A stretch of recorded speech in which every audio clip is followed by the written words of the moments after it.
What's good, fam? It's Mr. Kelly with Good to the Hood, talking about anything and everything that impacts the culture. And today I want to do a quick review on a show that I recently saw, and it's called Black as #Black AF. And it's got, it was produced by Kenya Barris and Rashida Jones is in it, right? And I'm just pulling up here. Okay. So it's on Netflix, season 1. So I haven't watched the entire show. I've watched so far. I am three and a half episodes in. And for those of you that don't know, Rashida Jones is actually half black. I saw some people saying, "Who's that white girl?" And da da da. Like, if you're in the black community and you don't know who Rashida Jones is, daughter of the legendary Quincy Jones, then we need to have a whole nother conversation. But the show is pretty interesting. It's getting actually not some real good reviews. I personally like what I see so far. It's kind of weird. So first and foremost, it is a kind of a satirical, not quite sitcom-ish type show, right? It's pretty interesting. But it's not The Cosby Show. It's not Family Matters. It's not Good Times. It's totally different. It may have trace elements of some of that and deal with some of those issues in a real lighthearted way.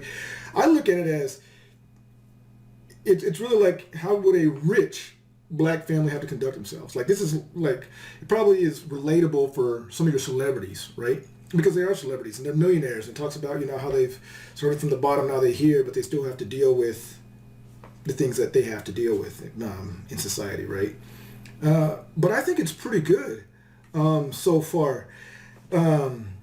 I didn't like the other project that kind of Kenya did before, like Blackish. I didn't like that at all. I wasn't really into that at all. I saw 1 or 2 episodes of a show that he had called Mixed-ish, right? Obviously about being biracial and that kind of thing. I didn't actually mind that. I actually wanted to start doing some shows on that myself, because obviously me being biracial, black and Filipino, and a lot of my family also being mixed, I really want to address that. So I was probably biased on that. But again, I only saw 1 or 2 episodes. Then he had Grownish, which I haven't seen any of that.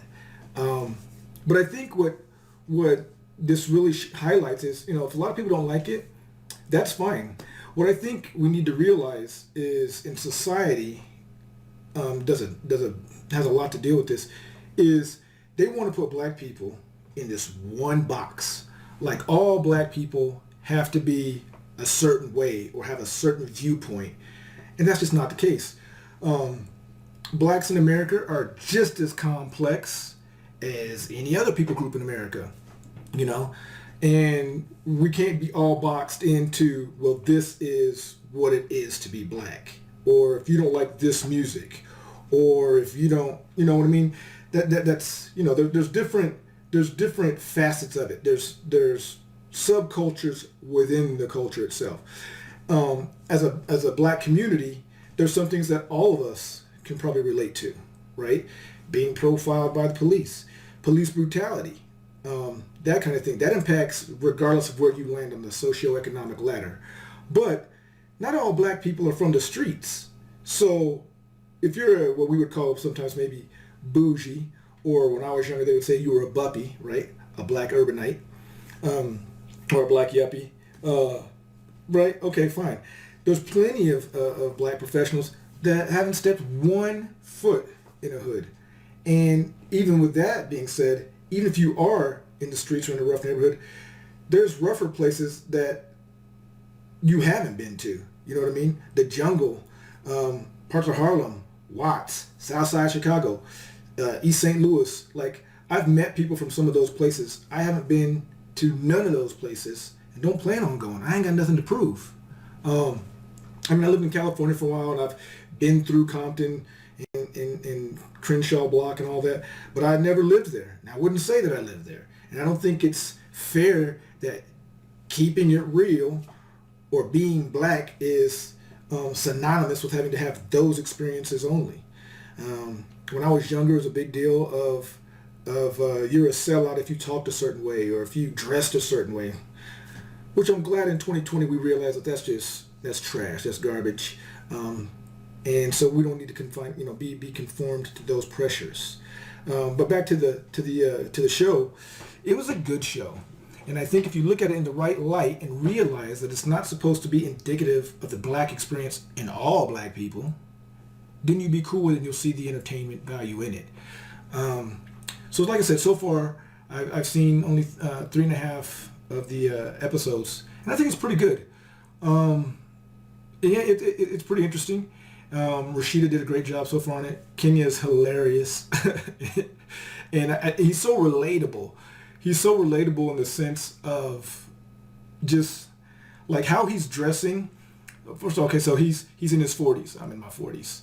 And it shows him like wearing a tracksuit and wearing a gold rope and still just doing that kind of thing. And and my buddies, my friends, and myself included, like that's how we dress. Like I'm in my mid 40s, and every time you see me on here, I'm wearing a hoodie. I'm wearing, a snapback or a New Era hat. That's just what I wear. You know what I mean? But everything is time and place. So when I go to work, when I have meetings, obviously, I'm wearing, my button up, and I'm wearing a suit and tie if necessary, slick bottom church shoes, that whole deal. But only in the black community are we always, they always try to put us in a box. And we're guilty of that too. We try to put ourselves in a box because we then want to discuss or critique or complain about somebody not being black enough. So anyway, the show is good. Give it a couple looks. It's on Netflix. Go in the, after you watch a little bit, go in the comments. I'm interested to see what other people think about it. Whether you're black or not, I just want to see what other people think about the show because I think it's a pretty good show. I think it has some good potential. I want to see where it goes from here. Do me a favor if you would, please. If you got the time, go ahead, hit subscribe. If you like this, hit like. If you didn't like it, hit the thumbs down. But if you hit the thumbs down, do me a favor, go in the comments and tell me why. At least give me the chance to redeem myself. But until next time, this is Mistah Kelly with Good to the Hood. Peace.